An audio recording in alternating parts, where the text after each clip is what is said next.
ஓம் சாந்தி. 25/6/25 சாக்கார முரளி. இன்று சிவ பகவான் கூறுகிறார், இனிமையான குழந்தைகளே, தந்தை உங்களுக்கு புதிய உலகத்திற்காக ராஜ யோகம் கற்றுக் கொடுத்து கொண்டிருக்கிறார். ஆகையால் இந்த பழைய உலகத்தின் விநாசமும் கண்டிப்பாக நடக்க வேண்டி இருக்கிறது. கேள்வி: மனிதர்களிடம் எந்த ஒரு நல்ல பழக்கம் இருந்து கொண்டிருக்கிறது, ஆனால் அதன் மூலம் கூட பிராப்தி எதுவும் ஏற்படுவதில்லை. பதில்: மனிதர்களுக்குள் பகவானை நினைவு செய்வதற்கான பழக்கம் இருக்கிறது. ஏதாவது விஷயம் நடந்துவிட்டது என்றால், ஓ பகவானே என்று சொல்லிவிடுகிறார்கள். சிவலிங்கம் எதிரில் வந்து விடுகிறது. ஆனால் சரியான அறிமுகம் இல்லாத காரணத்தினால் பிராப்தி ஏற்படுவதில்லை. பிறகு சுகமும் துக்கமும் அவர்தான் கொடுக்கிறார் என்று சொல்லிவிடுகிறார்கள். குழந்தைகளாகிய நீங்கள் இப்போது அப்படி சொல்வதில்லை. ஓம் சாந்தி. தந்தை யார் படைப்பவர் என்று சொல்லப்படுகிறாரோ அவர் எதை படைக்கிறார்? புதிய உலகத்தை படைக்கிறார். புதிய உலகத்திற்கு சொர்க்கம் அல்லது சுகதாமம் என்று சொல்லப்படுகிறது. மனிதர்கள் பெயரை சொல்கிறார்கள், ஆனால் புரிந்து கொள்வதில்லை. கிருஷ்ணருடைய கோவிலை கூட சுகதாமம் என்று சொல்கிறார்கள். அவர் உலகத்தின் எஜமானராக இருந்தார் என்பது புத்தியில் வருவதில்லை.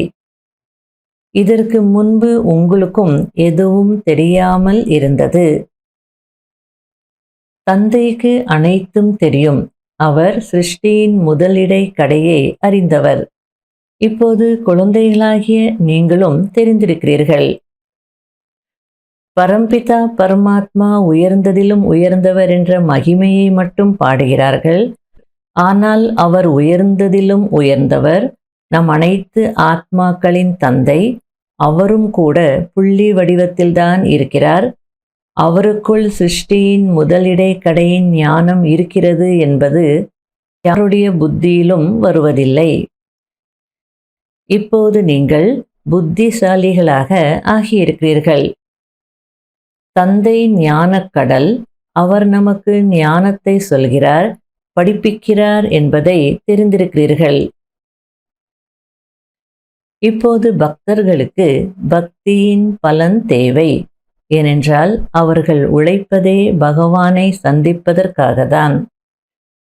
பகவானை நினைவு செய்ய வேண்டும் என்பது ஒரு பழக்கமாக ஆகிவிட்டிருக்கிறது. பகவான் தான் சுகமும் துக்கமும் கொடுக்கிறார் என்று சொல்கிறார்கள். இப்போது குழந்தைகளாகிய நீங்கள் அப்படி சொல்வதில்லை.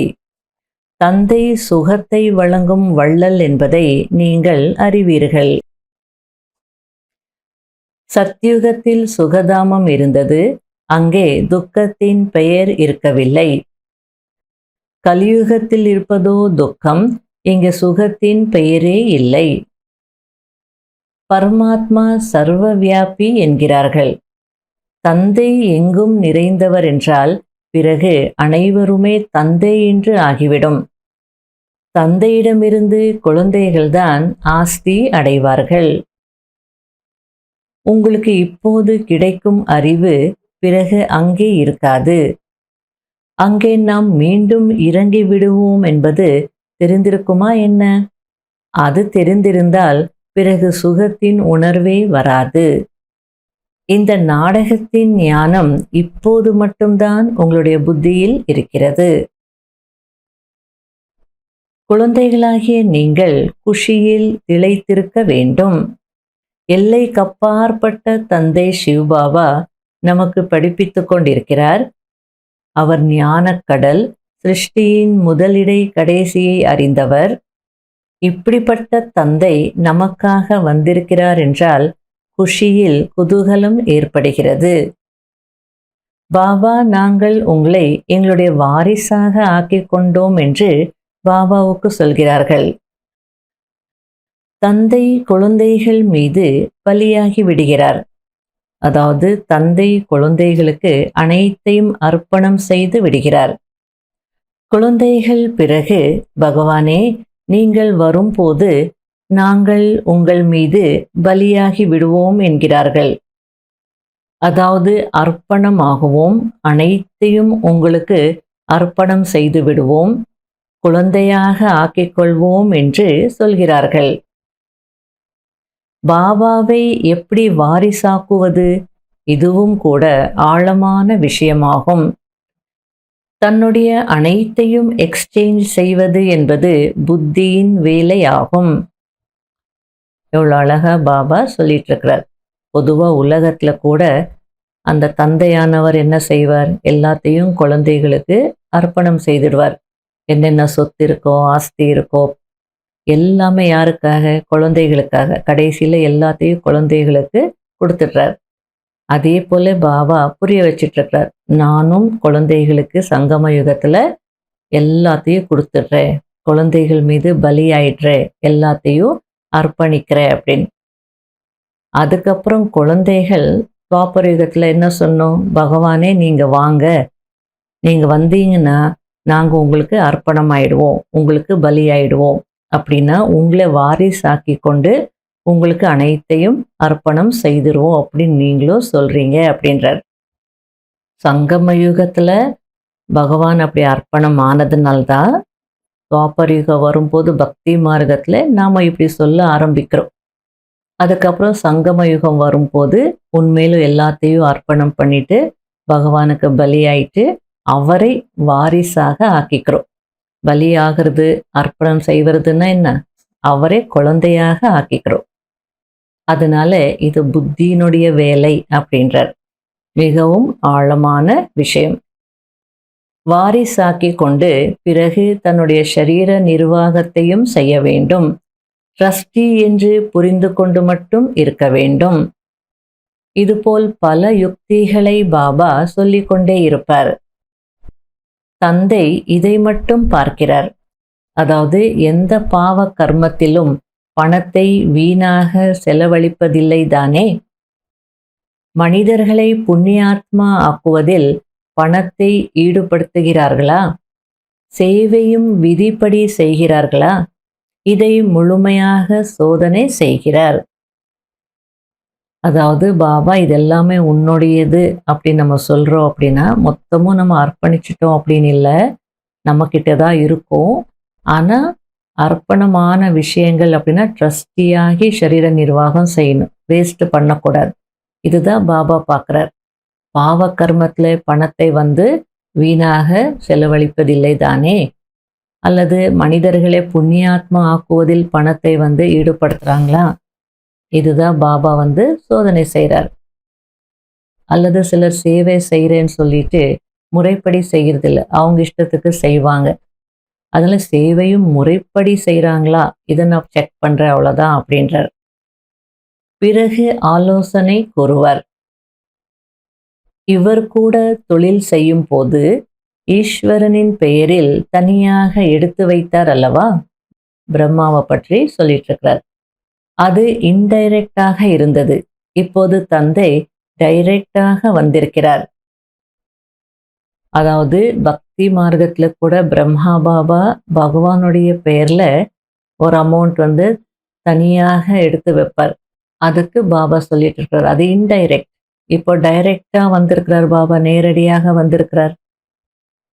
மனிதர்களும் நாம் என்னவெல்லாம் செய்கிறோமோ அதற்கான பலனை ஈஸ்வரன் அடுத்த பிறவியில் கொடுப்பார் என்று நினைக்கிறார்கள். யாராவது ஏழையாக துக்கம் மிக்கவராக இருந்தால் அப்படிப்பட்ட கர்மம்தான் செய்திருப்பார் என்று புரிந்து கொள்கிறார்கள்.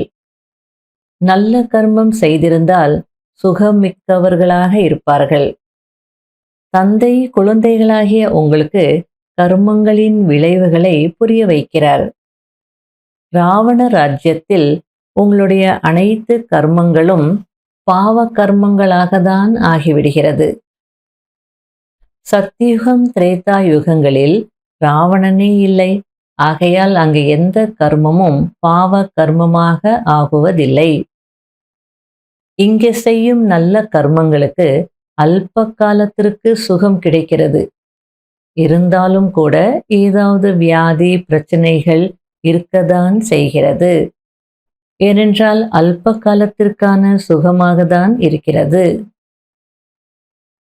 புண்ணியாத்மா ஆகுவதற்கு நினைவில் கண்டிப்பாக இருக்க வேண்டும். மாயையின் தர்மம் உங்களுடைய யோகத்தை துண்டிப்பது. யோகத்தில்தான் மாயை தடைகளை ஏற்படுத்துகிறது. மறந்து விடுகிறார்கள். மாயையின் புயல்கள் நிறைய வருகிறது. இதுவும் நாடகத்தில் பதிவாகி இருக்கிறது. அனைவரை விட முன்னால் இவர், அதாவது இந்த பிரம்மா இருக்கிறார் என்னும் போது இவருக்கு அனைத்து அனுபவங்களும் ஏற்படுகிறது. எப்போது என்னிடம் வருகிறார்களோ அப்போது நான் அனைவருக்கும் புரிய வைப்பேன் அல்லவா? அதாவது இவ்வளோ நல்ல பாபா புரிய வச்சுட்டு இருக்கிறார். மாயை வருது மாயை வருதுன்னு சும்மா கம்ப்ளைண்ட் பண்ணாதீங்க.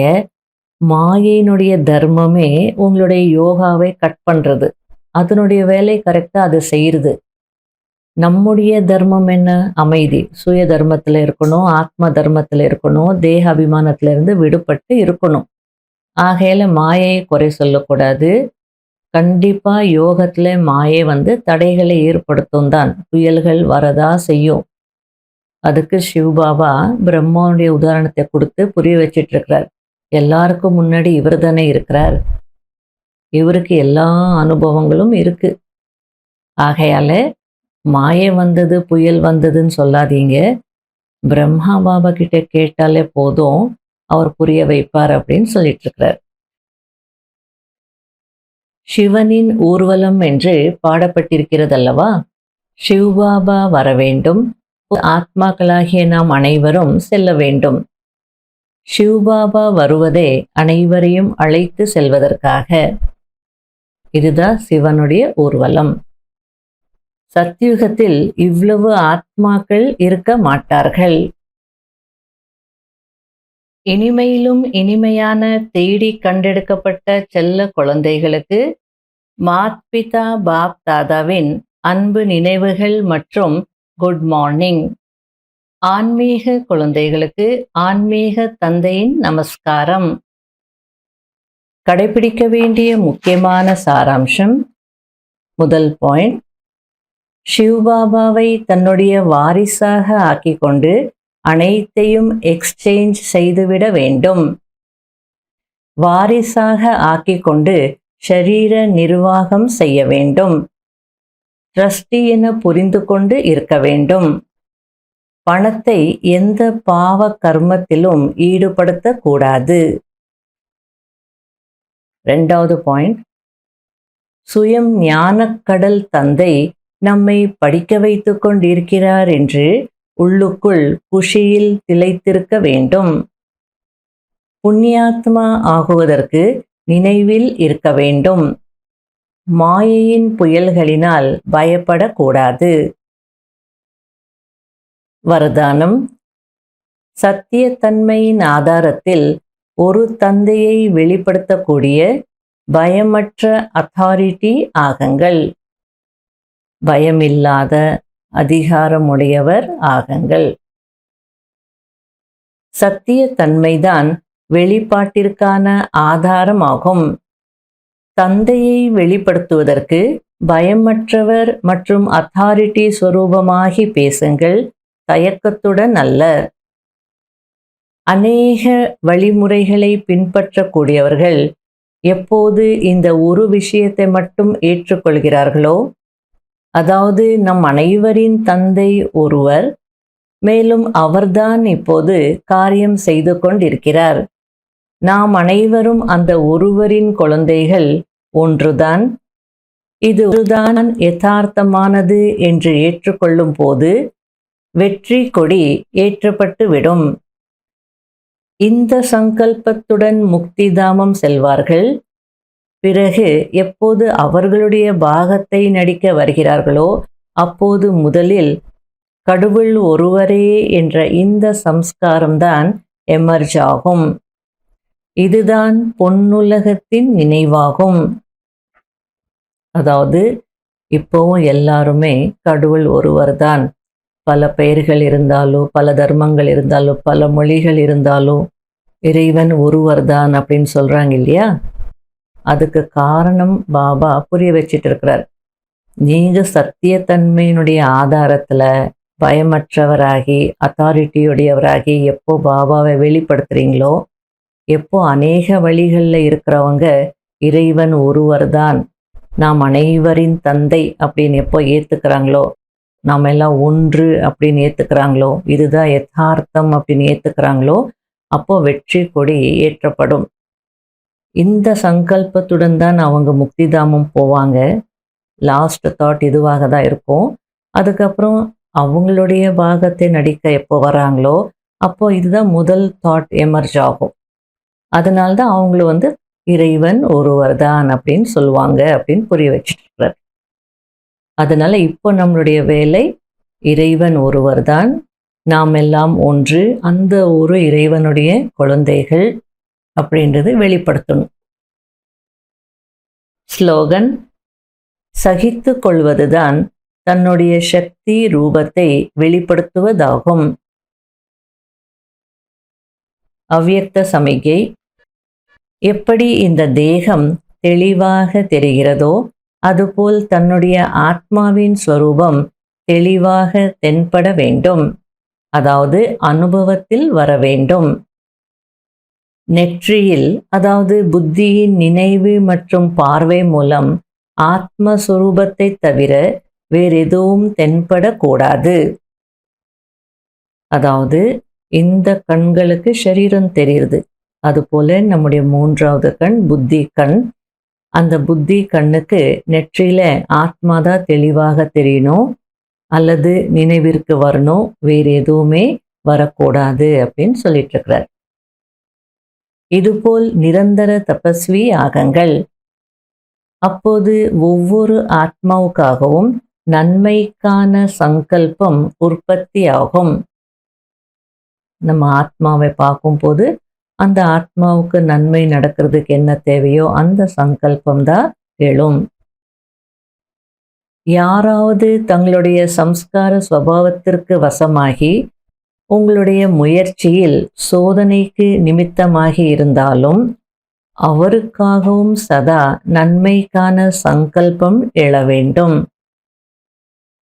சில பேர் இருப்பாங்க இல்லையா, அவங்க ஏதோ சம்ஸ்காரத்திற்கு, பழைய சம்ஸ்காரத்திற்கு வசமாகி இருப்பாங்க. நம்ம முயற்சியில தடையா இருப்பாங்க, நம்ம முன்னேற விடாம அவங்க சம்ஸ்காரம் தடைகளை ஏற்படுத்திக்கிட்டே இருக்கும், நமக்கு சோதனைக்குன்னே இருப்பாங்க.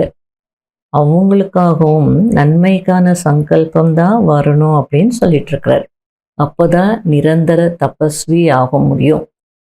அதுக்கு ஆத்மாவை பார்க்கின்ற பார்வை இருக்கணும். ஓம் சாந்தி.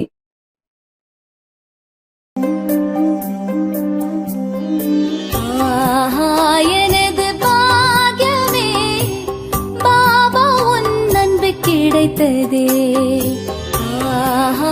எனது பாக்யமே பாபா உன் அன்பு கிடைத்ததே. கடலே கடலே உன்னிடம் உன்னிடம், கடலே கடலே உன்னிடம் உன்னிடம் ஒரு துளி அடைந்ததே. புதிய வாழ்வு மலர்ந்ததே.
ஒளியானதே என் வாழ்க்கையே கடலே கடலே உன்னிடம் உன்னிடம் கடலே கடலே உன்னிடம் உன்னிடம் ஒரு துளி அடைந்ததே